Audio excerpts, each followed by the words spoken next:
ಆತ್ಮೀಯ ಸ್ಪರ್ಧಾ ಮಿತ್ರರೇ, ನಾನು ನಿಮ್ಮ ರವಿ ಸರ್ 4G ಸೈನ್ಸ್ ಆದರ್. ಸ್ನೇಹಿತರೆ, ಮುಂದೆ ಇರತಕ್ಕಂತಹ KS ಫಿಲಿಮ್ಸ್ಗಾಗಿ, ಮುಂದೆ ಇರುವ PSA ಪರೀಕ್ಷೆಗಾಗಿ, ಮುಂದೆ ಬರುವ PDO ಪರೀಕ್ಷೆಗಾಗಿ, ಮುಂದೆ ಬರುವ VAO ಪರೀಕ್ಷೆಗಾಗಿ ವೆರಿ ಇಂಪಾರ್ಟೆಂಟ್ ಟಾಪಿಕ್ಗಳನ್ನು ಎಕ್ಸ್ಪ್ಲೈನ್ ಮಾಡ್ತಾ ಇದೆ. ಈ ತರಗತಿಯಲ್ಲಿ ಮತ್ತಷ್ಟು ವೆರಿ ಎಸೆನ್ಷಿಯಲ್, ಒಬ್ಬ ಸ್ಪರ್ಧಾರ್ಥಿ ಯಾವ ಟಾಪಿಕನ್ನು ಕಂಪಲ್ಸರಿ ಓದಲೇಬೇಕಾಗಿದ್ದು ಅಂತಹ ಟಾಪಿಕ್ಗಳನ್ನು ನಿಮಗೆ ತಿಳಿಸ್ಕೊಡ್ತಾ ಹೋಗ್ತೀನಿ. ಅದರಲ್ಲಿ ಮೊದಲ ಟಾಪಿಕ್ ಯಾವುದು? ತುಕ್ಕು, ರಸ್ಟ್. ತುಕ್ಕಿನ ಬಗ್ಗೆ ಸ್ಪರ್ಧಾರ್ಥಿ ತಿಳ್ಕೊಳ್ಳೇಬೇಕು. ಯಾಕೆಂದರೆ ಇಲ್ಲಿ ಪ್ರಶ್ನೆ ಅತಿ ಹೆಚ್ಚು ಬಂದಿದ್ದಾವೆ. ತುಕ್ಕಿನ ಮೇಲೆ ಪ್ರಶ್ನೆಗಳು ಅತಿ ಹೆಚ್ಚು ಬಂದಿದ್ದಾವೆ. ಹಾಗಾಗಿ ಸ್ಪರ್ಧಾರ್ಥಿ ತುಕ್ಕಿನ ಬಗ್ಗೆ ಓದ್ಕೋಬೇಕಾಗುತ್ತೆ.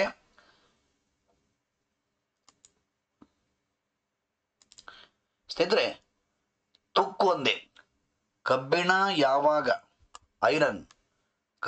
ಯಾವಾಗ ಗಾಳಿ ಮತ್ತು ನೀರೊಂದಿಗೆ ವರ್ತಿಸುತ್ತೋ, ಗಾಳಿ ಮತ್ತು ನೀರು ಎರಡರೊಂದಿಗೆ ವರ್ತಿಸಿದಾಗ, ರಿಯಾಕ್ಟ್ ಆದಾಗ ಕಬ್ಬಿಣದ ಬಣ್ಣ ಏನಾಗುತ್ತೆ? ಕಂದು ಬಣ್ಣಕ್ಕೆ ಚೇಂಜ್ ಆಗುತ್ತೆ. ಇದಕ್ಕೆ ನಾವು ತುಕ್ಕು ಅಂತೀವಿ, ರಸ್ಟ್ ಅಂತ ಕರೀತಾರೆ. ಇಲ್ಲಿ ತುಕ್ಕಿನ ಕೆಮಿಕಲ್ ನೇಮ್ ಏನು? ತುಕ್ಕಿನ ರಾಸಾಯನಿಕ ಹೆಸರು, chemical name of Rust. Answer ಏನು? ಕಬ್ಬಿಣದ ಜಲೀಯ oxide, hydrated oxide of iron. Okay. ಇನ್ನು ತುಕ್ಕಿನ ರಾಸಾಯನಿಕ ಸೂತ್ರ, ಕೆಮಿಕಲ್ ಫಾರ್ಮುಲಾ ಏನು? Fe2O3 2H2O. ತುಕ್ಕಿನ ರಾಸಾಯನಿಕ ಸೂತ್ರ, ಕೆಮಿಕಲ್ ಫಾರ್ಮುಲಾ Fe2O3 2H2O. ಇನ್ನು ಕಬ್ಬಿಣ ತುಕ್ಕಿಡಿದಾಗ ಏನಾಗುತ್ತೆ? ಕಬ್ಬಿಣದೊಂದಿಗೆ ಆಕ್ಸಿಜನ್ ಸೇರ್ಕೊಳ್ಳುತ್ತೆ. ಹಾಗಾಗಿ ತುಕ್ಕು ಒಂದೇನೋ ಆಕ್ಸಿಡೇಷನ್ ರಿಯಾಕ್ಷನ್. ತುಕ್ಕು ಒಂದು ಉತ್ಕರ್ಷಣೆ. Rust is oxidation. ಆಮ್ಲಜನಕ ಅಡಿಷನ್ ಆಗುತ್ತೆ, ಆಮ್ಲಜನಕ ಸೇರ್ಪಡೆ ಆಗುತ್ತೆ. ಹಾಗಾಗಿ ರಸ್ಟ್ ಈಸ್ ಆಕ್ಸಿಡೇಷನ್ ರಿಯಾಕ್ಷನ್ ಆಗುತ್ತೆ. ಇನ್ನು ಈ ಪಾಯಿಂಟನ್ನು ಪದೇ ಕೇಳಿದರೆ, ಯಾವಾಗ ಕಬ್ಬಿಣ ತುಕ್ಕಿಡಿತದೋ ಆಗ ವೇಟ್ ಏನಾಗುತ್ತೆ? ತೂಕ ಹೆಚ್ಚಾಗುತ್ತದೆ. ವೇಟ್ ಏನಾಗುತ್ತೆ? ಇನ್ಕ್ರೀಸ್ ಆಗುತ್ತೆ. ಗೊತ್ತಿರಲಿ. ಇನ್ನೂ ಸ್ವಲ್ಪ ಡೀಪಾಗಿ ಹೋದಾಗ, ಕಬ್ಬಿಣ ತುಕ್ಕಿಡಿದಾಗ ಯಾವಾಗ ಐರನ್ ರಸ್ಟ್ ಆಗುತ್ತೋ ತೂಕ ಮೊದಲು ಹೆಚ್ಚಾಗುತ್ತೆ. ಫಸ್ಟು ವೆಯ್ಟ್ ಏನಾಗುತ್ತೆ? ವೆಯ್ಟ್ ಫಸ್ಟು ಇನ್ಕ್ರೀಸ್ ಆಗುತ್ತೆ. ಸ್ವಲ್ಪ ಸಮಯದ ನಂತರ ಏನಾಗುತ್ತೆ? ವೆಯ್ಟ್ ಏನಾಗುತ್ತೆ? ಕಡಿಮೆ ಆಗುತ್ತೆ. ಆಪ್ಷನ್ ಕೊಡುವಾಗ ಏನಾದರೂ ತೂಕ ಡ್ಯಾಶ್ ಆಗುತ್ತದೆ, ಹೆಚ್ಚಾಗುತ್ತದೆ ಅಂತ ಕೊಟ್ಟರೆ ಅವಾಗ ಅದಕ್ಕೆ ಶೇಡ್ ಮಾಡಿ.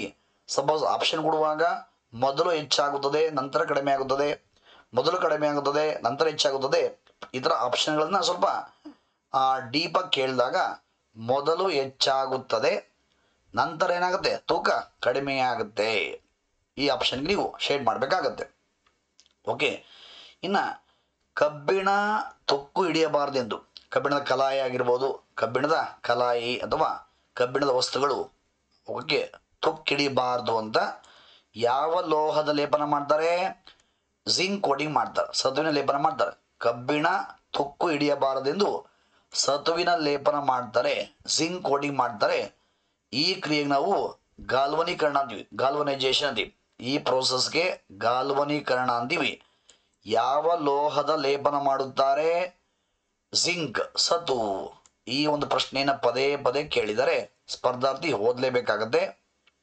ಇನ್ನು ಕಬ್ಬಿಣ ತುಕ್ಕು ಹಿಡಿಯುವಾಗ ಅಥವಾ ತುಕ್ಕಿಡಿದಾಗ ಉಷ್ಣ ಬಿಡುಗಡೆ ಆಗುತ್ತೆ, ಹೀಟ್ ರಿಲೀಸ್ ಆಗುತ್ತೆ. ಕಬ್ಬಿಣ ತುಕ್ಕಿಡಿದಾಗ ಹೀಟ್ ರಿಲೀಸ್ ಆಗುತ್ತೆ. ಹಾಗಾಗಿ ಇಟ್ ಈಸ್ ಎಕ್ಸೋಥರ್ಮಿಕ್ ರಿಯಾಕ್ಷನ್ ಆಗುತ್ತೆ. ಕಬ್ಬಿಣ ತುಕ್ಕು ಹಿಡಿಯುವುದು ಒಂದು ಬಹಿರುಷ್ಣ ಕ್ರಿಯೆ, ಬಹಿರುಷ್ಣಕ ರಿಯಾಕ್ಷನ್ ಆಗುತ್ತೆ. ಇನ್ನು ಕಬ್ಬಿಣ ತುಕ್ಕು ಹಿಡಿಯುವುದು, ತುಕ್ಕು ಒಂದು ಕೆಮಿಕಲ್ ಚೇಂಜ್, ರಾಸಾಯನಿಕ ಬದಲಾವಣೆ. ಒಮ್ಮೆ ಕಬ್ಬಿಣ ತುಕ್ಕಿಡಿದ ಮೇಲೆ ಪುನಃ ಪ್ಯೂರ್ ಕಬ್ಬಿಣ ರಿಟರ್ನ್ ಸಿಗಲ್ಲ. ಕಬ್ಬಿಣದ ಭೌತ ಗುಣ ಆಗಿರ್ಬೋದು, ಕೆಮಿಕಲ್ ಪ್ರಾಪರ್ಟಿ ಏನಾಗುತ್ತೆ, ಚೇಂಜ್ ಆಗುತ್ತೆ. ಹಾಗಾಗಿ ಇದು ಒಂದು chemical change. Rust is chemical change. ತುಕ್ಕು ಒಂದು ರಾಸಾಯನಿಕ ಬದಲಾವಣೆ ಆಗುತ್ತೆ. ಓಕೆ. ಇನ್ನ ಕಬ್ಬಿಣವನ್ನ ತುಕ್ಕಿನಿಂದ ಮುಕ್ತವಾಗಿಸಲು, ಕಬ್ಬಿಣವನ್ನ ತುಕ್ಕಿನಿಂದ ಮುಕ್ತವಾಗಿಸಲು ಏನ್ ಮಿಕ್ಸ್ ಮಾಡ್ತಾರೆ, ಕ್ರೋಮಿಯಂ ಮಿಕ್ಸ್ ಮಾಡ್ತಾರೆ. ಕಬ್ಬಿಣಕ್ಕೆ ನಾವು ಕ್ರೋಮಿಯಂ ಅನ್ನ ಮಿಕ್ಸ್ ಮಾಡೋದ್ರಿಂದ ಕಬ್ಬಿಣ ಬೇಗ ರಸ್ಟ್ ಆಗಲ್ಲ, ತುಕ್ಕಿಡಿಯಲ್ಲ. ಇನ್ನ ತುಕ್ಕಿನ ಗುಣ ಏನೋ, ಬೇಸಿಕ್ ನೇಚರ್. ತುಕ್ಕು ಒಂದು ಪ್ರತ್ಯಾಮ್ಲೀಯ. Rust is basic nature. Okay.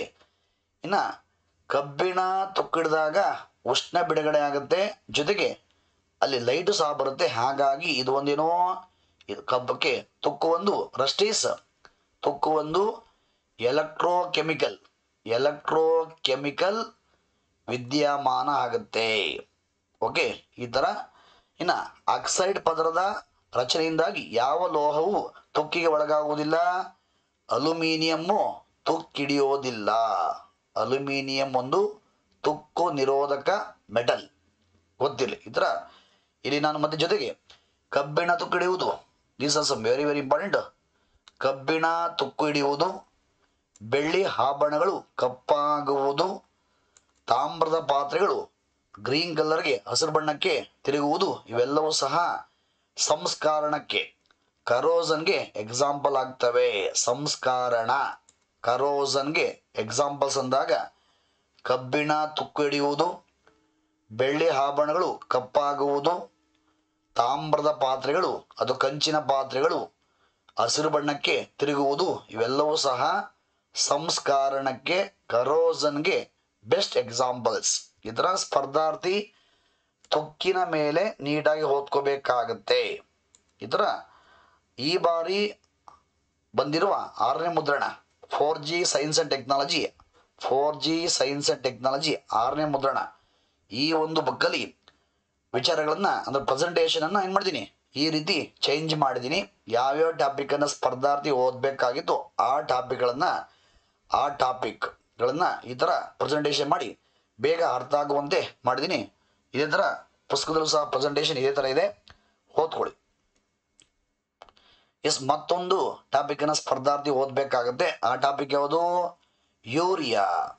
Urea ಮೇಲೂ ಸಹ ಪ್ರಶ್ನೆಗಳು ಅತಿ ಹೆಚ್ಚು ಬಂದಿದ್ದಾವೆ. ಅದು ಎಸ್ಪೆಷಲಿ KPSC ಇಂದ ಏನು ಎಕ್ಸಾಮ್ಗಳಾಗಿದ್ದಾವೋ ಅಲ್ಲಿ ಯೂರಿಯಾದ ಮೇಲೆ ಪ್ರಶ್ನೆಗಳು ಅತಿ ಹೆಚ್ಚು ಕೇಳಿದ್ದಾರೆ. ಯೂರಿಯಾ ಅಂದೆ ಇದು ಒಂದು ಗೊಬ್ಬರ, ರಾಸಾಯನಿಕ ಗೊಬ್ಬರ. ಓಕೆ. ಇಲ್ಲಿ ಪ್ರಶ್ನೆ ಕೇಳಿದ್ದಾರೆ, ಅತಿ ಹೆಚ್ಚು ನೈಟ್ರೋಜನ್ ಸಾರಜನಕ ಹೊಂದಿರುವ ರಾಸಾಯನಿಕ ಗೊಬ್ಬರ ಯಾವುದು, ಯೂರಿಯಾ. ಈ ಪ್ರಶ್ನೆ ಪದೇ ಪದೇ ಕೇಳಿದ್ದಾರೆ. ಯೂರಿಯಾದಲ್ಲಿ 46% ನೈಟ್ರೋಜನ್ ಇರ್ತದೆ. This also very very important. Okay. ಇನ್ನು ಯೂರಿಯಾದ ಕೆಮಿಕಲ್ ನೇಮ್ ಏನು, ರಾಸಾಯನಿಕ ಹೆಸರು ಕಾರ್ಬಾಮೈಡ್ ಅಂತ. ಯೂರಿಯಾದ ರಾಸಾಯನಿಕ ಹೆಸರು ಕಾರ್ಬಾಮೈಡ್. ಇನ್ನು ಯೂರಿಯಾದ ರಾಸಾಯನಿಕ ಸೂತ್ರ ಏನು, NH2CO NH2. ಕೆಮಿಕಲ್ ಫಾರ್ಮುಲಾ ಏನು, NH2CO NH2. ನೋಡಿ ಪ್ರಶ್ನೆ ಹೆಂಗೆ ಬಂದಿದೆ ಆಲ್ರೆಡಿ. ಯಾವುವು ಸಾರಜನಕ ಗೊಬ್ಬರಗಳು, ammonium sulphate, urea, ammonium nitrate, ಇವೆಲ್ಲವೂ ಸಹ ನೈಟ್ರೋಜನ್ ಇರುವ ಗೊಬ್ಬರಗಳಿಗೆ ಪ್ರಮುಖ ಎಕ್ಸಾಂಪಲ್ಸ್. ಓಕೆ. ಅದೇ ಥರ ಯಾವ ದೇಶವು ವಿಶ್ವದಲ್ಲಿ ಮೊದಲ ನ್ಯಾನೋ ಯೂರಿಯಾ ಉತ್ಪಾದನಾ ಘಟಕವನ್ನು ಸ್ಥಾಪಿಸಿತು, ಆನ್ಸರ್ ಭಾರತ. ಓಕೆ. ಅದೇ ಥರ ಪ್ಲಾಸ್ಟಿಕ್ ತಯಾರು ಮಾಡುವಾಗ, ಡ್ರಗ್ಸ್ ತಯಾರು ಮಾಡುವಾಗ ಇದನ್ನು ಬಳಕೆ ಮಾಡ್ತಾರಂತೆ. ಇನ್ನು ನಮ್ಮ ರಕ್ತದಲ್ಲಿ ಬ್ಲಡ್ ಟೆಸ್ಟ್ ಮಾಡಿದಾಗ ಬ್ಲಡ್ಡಲ್ಲಿ ಯೂರಿಯಾದ ಪ್ರಮಾಣ ಜಾಸ್ತಿ ಬಂದಿದ್ದರೆ ಅದು ಏನನ್ನ ಸೂಚಿಸುತ್ತೆ, ಏನನ್ನ ಇಂಡಿಕೇಟ್ ಮಾಡುತ್ತೆ, ಹಾನಿಗೊಂಡಿರುವ ಮೂತ್ರಪಿಂಡಗಳನ್ನು ಇಂಡಿಕೇಟ್ ಮಾಡುತ್ತೆ. ಬ್ಲಡ್ ಟೆಸ್ಟಲ್ಲಿ, ಯೂರಿನ್ ಟೆಸ್ಟಲ್ಲಿ ಯೂರಿಯಾ ಅಧಿಕವಾಗಿ ಹೆಚ್ಚು ಬಂದಿದ್ದರೆ ಅದರ ಪ್ರಮಾಣ ನಮ್ಮ ಕಿಡ್ನಿಗಳು ಡ್ಯಾಮೇಜ್ ಆಗ್ತಾ ಇದ್ದಾವೆ ಅಂತ ಅರ್ಥ. ಆಯ್ತಾ. ಇನ್ನು ಯೂರಿಯಾ ತಯಾರು ಮಾಡುವಾಗ ಯೂಸ್ ಮಾಡುವ ಕೆಮಿಕಲ್ ಯಾವುದು, ಅಮೋನಿಯಂ ಸಯನೈಟನ್ನು ಚೆನ್ನಾಗಿ ಕಾಯಿಸಿ ಯೂರಿಯಾವನ್ನು ತಯಾರು ಮಾಡ್ತಾರೆ. ಯೂರಿಯಾವನ್ನು ಮೊದಲ ಬಾರಿಗೆ 1828 ಕಂಡುಹಿಡಿದ ವ್ಯಕ್ತಿ ತಯಾರು ಮಾಡಿದ ವಿಜ್ಞಾನಿ ಯಾರು? ಫೆಡ್ರಿಕ್ ವೋಲರ್. 1828 ಯೂರಿಯಾವನ್ನು ಮೊದಲ ಬಾರಿಗೆ ಪ್ರಯೋಗಶಾಲೆಯಲ್ಲಿ ಲ್ಯಾಬೊರೇಟರಿಯಲ್ಲಿ ತಯಾರಿಸಿದ ವಿಜ್ಞಾನಿ ಯಾರು? ಫೆಡ್ರಿಕ್ ವೋಲರ್. ಯಾವಾಗ? 1828 ಇನ್ನು ಅಜೈವಿಕ ವಸ್ತುವಿನಿಂದ, ನಾನ್ ಲಿವಿಂಗ್ ಅಜೈವಿಕ ವಸ್ತುವಿನಿಂದ ತಯಾರಾದ ಮೊದಲ ಆರ್ಗ್ಯಾನಿಕ್ ಕಾಂಪೌಂಡ್ ಯಾವುದು? ಅಜೈವಿಕ ವಸ್ತುವಿನಿಂದ ಪಡೆದ ಮೊದಲ ಆರ್ಗ್ಯಾನಿಕ್ ಕಾಂಪೌಂಡ್ ಯಾವುದು? Answer urea. ಓಕೆ. ಅದೇ ಥರ ನಮ್ಮ ದೇಹದ ಯಾವ ಅಂಗದಿಂದ ಯೂರಿಯಾ ಉತ್ಪಾದನೆ ಆಗುತ್ತೆ? ಲಿವರಿಂದ ಏನಾಗುತ್ತೆ? ಲಿವರ್ನಲ್ಲಿ ಯೂರಿಯಾ ಉತ್ಪಾದನೆ ಆಗುತ್ತೆ. ಹಾಗಾಗಿ ನಾವು ಲಿವರ್ಗೆ ನಮ್ಮ ದೇಹದ ರಾಸಾಯನಿಕ ಕಾರ್ಖಾನೆ ಅಂತೀವಿ. ನಮ್ಮ ದೇಹದ ಲಿವರ್ನಲ್ಲಿ ಯೂರಿಯಾ ಉತ್ಪಾದನೆ ಆಗುತ್ತೆ. ಹಾಗಾಗಿ ನಾವು ಯೂರಿಯಾಗೆ ಕೆಮಿಕಲ್ ಫ್ಯಾಕ್ಟರಿ ಅಂತೇಳಿ ಕರೀತಾರೆ. ಓಕೆ. ಇನ್ನು ಮಾನವರಲ್ಲಿ ಉತ್ಪತ್ತಿಯಾಗುವ ಮುಖ್ಯ ಸಾರಜನಕ ತ್ಯಾಜ್ಯ ಯಾವುದು? ಯೂರಿಯಾ. ನಮ್ಮ ದೇಹದಲ್ಲಿ ಉತ್ಪತ್ತಿಯಾಗುವ ತ್ಯಾಜ್ಯ ವಸ್ತುಗಳು ಬಹುತೇಕ ಯಾವ ರೂಪದಲ್ಲಿರ್ತವೆ? ಯಾವ ಫಾರ್ಮಲ್ಲಿರ್ತವೆ? ಯೂರಿಯಾ ರೂಪದಲ್ಲಿ ಇರುತ್ತವೆ. ಓಕೆ. ಇನ್ನು ಪ್ರಯೋಗಶಾಲೆಯಲ್ಲಿ ತಯಾರಾದ ಮೊದಲ ಆರ್ಗ್ಯಾನಿಕ್ ಕಾಂಪೌಂಡ್ ಯಾವುದು? ಯೂರಿಯಾ. ಆಲ್ರೆಡಿ ಹೇಳಿದೆ ನಾನು, ಆಯಿತಾ. ಜಗತ್ತಿನ ಮೊದಲ ಆರ್ಗ್ಯಾನಿಕ್ ಕಾಂಪೌಂಡ್ ಯಾವುದು? ಜಗತ್ತಿನ ಮೊದಲ ಸಾವಯವ ಸಂಯುಕ್ತ ಯಾವುದು? ಯೂರಿಯಾ. ಈ ಯೂರಿಯಾವನ್ನು ತಯಾರಿಸಿದ ವಿಜ್ಞಾನಿ ಪ್ರಯೋಗಶಾಲೆಯಲ್ಲಿ ಇದನ್ನು ಮೊದಲು ತಯಾರಿಸಿದ ವಿಜ್ಞಾನಿ ಯಾರು? ಫೆಡ್ರಿಕ್ ವೋಲರ್. ಓಕೆ. ಈ ಥರ ಯೂರಿಯಾದ ಮೇಲೆ ಪ್ರಶ್ನೆಗಳು ಅತಿ ಹೆಚ್ಚು ಬಂದಿದ್ದಾವೆ. ಸ್ಪರ್ಧಾರ್ಥಿ ಯೂರಿಯಾ ಬಗ್ಗೆ ಓದ್ಕೋಬೇಕಾಗತ್ತೆ. ಇದೇ ಥರನೇ ಬುಕ್ಕಲ್ಲೂ ಸಹ ಹೊಸ ಎಡಿಷನಲ್ಲಿ ಇದೇ ಥರ ಪ್ರೆಸೆಂಟೇಷನ್ ಇದೆ, ಓದ್ಕೊಳ್ಳಿ. ನೆಕ್ಸ್ಟ್ ಮತ್ತೊಂದು ಟಾಪಿಕ್, ಮತ್ತೊಂದು ಯಾವ ಟಾಪಿಕ್ನ ಸ್ಪರ್ಧಾರ್ಥಿ ಓದಲೇಬೇಕಾಗಿತ್ತು? DDT ಬಗ್ಗೆ ಸ್ಪರ್ಧಾರ್ಥಿ ಓದಲೇಬೇಕಾಗಿತ್ತು.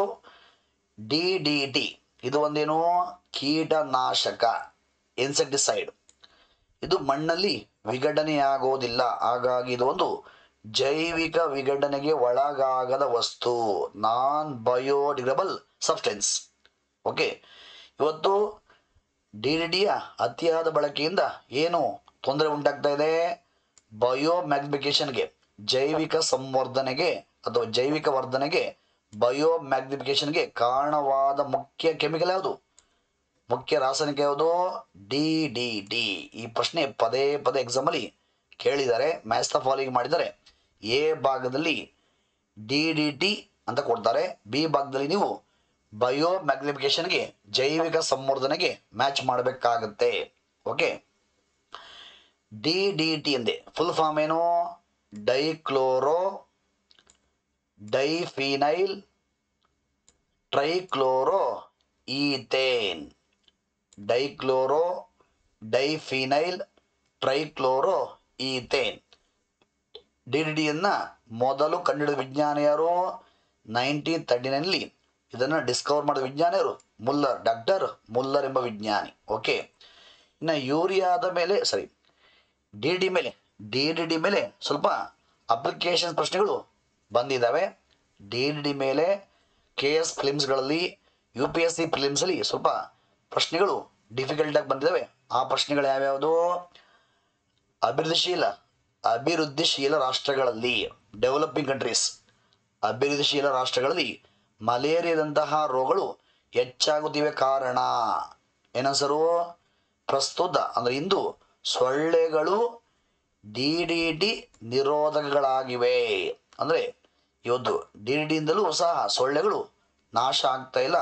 ಆ DDTನೂ ಸಹ ತಿಂದು ಅದನ್ನು ಜೀರ್ಣ ಮಾಡಿಕೊಂಡು ಬದುಕುವ ಒಂದು ಶಕ್ತಿಯನ್ನು ಸೊಳ್ಳೆಗಳು ಹೊಂದಿದ್ದಾವೆ. ಹಾಗಾಗಿ ಡೆವಲಪಿಂಗ್ ಕಂಟ್ರಿಗಳಲ್ಲಿ ಮಲೇರಿಯಾ ಏನಾಗ್ತಾ ಇದೆ?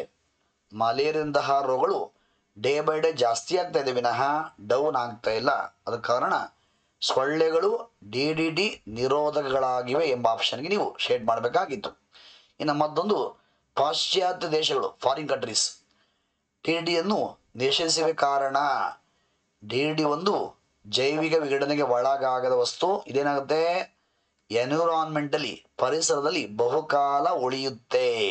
ಹಾಗಾಗಿ ಫಾರಿನ್ ಕಂಟ್ರಿಗಳು ಈ ಒಂದು ಕೆಮಿಕಲನ್ನು ಕಂಪ್ಲೀಟ್ ಬ್ಯಾನ್ ಮಾಡಿದವೆ. ಯಾವ ಕೆಮಿಕಲನ್ನು? DDTಯನ್ನು. ಇನ್ನು ಮತ್ತೊಂದು, DDTಯನ್ನು ಒಮ್ಮೆ ಪರಿಸರ ವ್ಯವಸ್ಥೆಯಲ್ಲಿ ಬಿಡುಗಡೆ ಮಾಡಿದಾಗ ಯಾವ ಜೀವಿಯು ಗರಿಷ್ಠ ಸಾಂದ್ರತೆಯನ್ನು ಪ್ರಾಯಶಃ ಒಂದು ತೋರಬಹುದು? ದನ ಕರುಗಳು. ಇವತ್ತು ದನ ಕರುಗಳ ಹಾಲಿನಲ್ಲಿ DD ಪ್ರಮಾಣ ಏನಾಗ್ತಾ ಇದೆ? ಡೇ ಬೈ ಡೇ ಜಾಸ್ತಿ ಆಗ್ತಾ ಇದೆ. ಪ್ರಸ್ತುತ ತಾಯಿಯ ಎದೆಹಾಲಲ್ಲಿ, ದನ ಕರುಗಳಲ್ಲಿ, ಮೀನು ತಿನ್ನುವ ಪಕ್ಷಿಗಳಲ್ಲಿ DD ಪ್ರಮಾಣ ಡೇ ಬೈ ಡೇ ಅದರ ಕಾನ್ಸಂಟ್ರೇಷನ್ ಹೆಚ್ಚಾಗ್ತಾ ಇದೆ. ಈ ಒಂದು ವಿದ್ಯಮಾನಕ್ಕೆ ಏನಂತೀವಿ ನಾವು? ಜೈವಿಕ ಸಂವರ್ಧನೆ ಬಯೋ ಮ್ಯಾಗ್ನಿಫಿಕೇಶನ್ ಎನ್ನುವರು. ಜೈವಿಕ ಸಂವರ್ಧನೆಗೆ ಕಾರಣವಾದಂಥ ಮುಖ್ಯ ರಾಸಾಯನಿಕ ಯಾವುದು? DDT. ಈ ಥರ DDT ಮೇಲೆ ಪ್ರಶ್ನೆಗಳು ಅತಿ ಹೆಚ್ಚು ಬಂದಿದ್ದಾವೆ. ಸ್ಪರ್ಧಾರ್ಥಿ ಓದಲೇಬೇಕಾಗುತ್ತೆ ಈ ಟಾಪಿಕನ್ನು. ಸ್ನೇಹಿತರೆ, ಈ ಥರ ಮೇನ್ ಟಾಪಿಕನ್ನು ನೀವು ಕವರ್ ಮಾಡಿದಾಗ ಸಿಲೆಬಸ್ ಏನಾಗುತ್ತೆ? ಬೇಗ ಕವರ್ ಆಗುತ್ತೆ. ಈ ಥರ ಓದ್ಕೊಳ್ಳಿ, ಈ ಟಾಪಿಕ್ಗಳನ್ನೆಲ್ಲ ಓದ್ಕೊಳ್ಳಿ, ಖಂಡಿತ ಯೂಸ್ ಆಗುತ್ತೆ. ಸ್ನೇಹಿತರೆ, ಮುಂದೆ ಇರ್ತಕ್ಕಂತಹ PSI ಪರೀಕ್ಷೆಗೆ, ಮುಂದೆ ಇರ್ತಕ್ಕಂಥ PSI ಪರೀಕ್ಷೆಗೆ, ಹಾಗೆ ಮುಂದೆ ಬರುವ PC ಪರೀಕ್ಷೆಗಳಿಗೆ, VAO ಪರೀಕ್ಷೆಗೆ ಈ ಒಂದು ಪುಸ್ತಕವನ್ನು ರೆಫರ್ ಮಾಡಿ. ಈ ಪುಸ್ತಕ ಕಂಪ್ಲೀಟ್ ಅಪ್ಡೇಟ್ ಆಗಿ 5ನೇ ಮುದ್ರಣ, 4ನೇ ಮುದ್ರಣ ಇತ್ತು, ಈಗ 5ನೇ ಮುದ್ರಣ ಆಗಿ ಮಾರುಕಟ್ಟೆಗೆ ಬಂದಿದೆ. ಜಸ್ಟ್ 1 ಮಂತ್ ಬ್ಯಾಕಲ್ಲಿ ಮಾರುಕಟ್ಟೆಯಲ್ಲಿ ಸಿಗ್ತಾ ಇದೆ. ಯೂಸ್ ಮಾಡ್ಕೊಳ್ಳಿ. PSI ಓದ್ತಾ ಇರ್ತಕ್ಕಂಥವ್ರು, PC-ಗೆ ಓದ್ತಾ ಇರ್ತಕ್ಕಂಥವ್ರು, RSIಗೆ ಓದ್ತಾ ಇರ್ತಕ್ಕಂಥವ್ರು, VAOಗೆ ಓದ್ತಾ ಇರ್ತಕ್ಕಂತಹ ಸ್ಪರ್ಧಾರ್ಥಿಗಳಿಗೆ ಈ ಒಂದು ಪುಸ್ತಕ ಯೂಸ್ ಆಗುತ್ತೆ. ಈ ಒಂದು ಪುಸ್ತಕ ಸಾಕಷ್ಟು ಆಲ್ರೆಡಿ ರಿಸಲ್ಟನ್ನು ಕೊಟ್ಟಿದೆ. ಮುಂದೆ ಬರುವ ಎಕ್ಸಾಮ್ಸ್ಗೆ ಯೂಸ್ ಮಾಡ್ಕೊಳ್ಳಿ. ಅದೇ ಸ್ನೇಹಿತರೆ, ಮತ್ತೊಂದು ಪುಸ್ತಕ ಏನಾಗಿದೆ? ಮೊನ್ನೆ ಜಸ್ಟು 15 ಡೇಸ್ ಬ್ಯಾಕಲ್ಲಿ ಮಾರುಕಟ್ಟೆಗೆ ಬಂದಿದೆ. ಯಾವುದದು? 4G ಸೈನ್ಸ್ ಆ್ಯಂಡ್ ಟೆಕ್ನಾಲಜಿ 6ನೇ ಮುದ್ರಣ, ಪರಿಶುದ್ಧ 6ನೇ ಮುದ್ರಣ, IAS KS. ಆಯಿತಾ? ಈ ಒಂದು ಪುಸ್ತಕ ಜಸ್ಟು ಮುಂದೆ ಇರ್ತಕ್ಕಂತಹ KS ಫಿಲಿಮ್ಸ್ಗಾಗಿ, ಮುಂದೆ ಇರ್ತಕ್ಕಂಥ PDO ಪರೀಕ್ಷೆಗಾಗಿ ಈ ಒಂದು ಪುಸ್ತಕವನ್ನು ಅಪ್ಡೇಟ್ ಮಾಡಿ ಮಾರುಕಟ್ಟೆಗೆ ಹಾಗೆ ಬಿಟ್ಟಿದ್ದೀನಿ. ಯೂಸ್ ಮಾಡ್ಕೊಳ್ಳಿ. ಈ ಒಂದು ಪುಸ್ತಕ ಈಗಾಗಲೇ ಜರುಗಿರುವ 21, 22, 23, 24 ಈ ವರ್ಷಗಳ ಜರುಗಿದ ಸಾಕಷ್ಟು ಎಕ್ಸಾಮ್ಗಳಲ್ಲಿ ಸುಮಾರು 80ಕ್ಕೂ ಹೆಚ್ಚು ಪರೀಕ್ಷೆಗಳಲ್ಲಿ ಏನಾಗಿದೆ? ಈ ಪುಸ್ತಕ ಉತ್ತಮ ರಿಸಲ್ಟನ್ನು ಕೊಟ್ಟಿದೆ. ನೀವೆಲ್ಲ ನೋಡಿದ್ದೀರಿ. ಈ ಪುಸ್ತಕ ಈಗ ಕಂಪ್ಲೀಟ್ ಅಪ್ಡೇಟ್ ಆಗಿ 2023, 2024 ಜನವರಿ, ಫೆಬ್ರವರಿ, ಮಾರ್ಚ್ ವರೆಗೆ ಕರೆಂಟ್ ಸೈನ್ಸನ್ನು, ಪ್ರಚಲಿತ ವಿಜ್ಞಾನವನ್ನು ಆ್ಯಡ್ ಮಾಡಿ ಪುಸ್ತಕವನ್ನು ಅಪ್ಡೇಟ್ ಮಾಡಿದ್ದೀನಿ. ಯೂಸ್ ಮಾಡ್ಕೊಳ್ಳಿ. ಧನ್ಯವಾದಗಳು.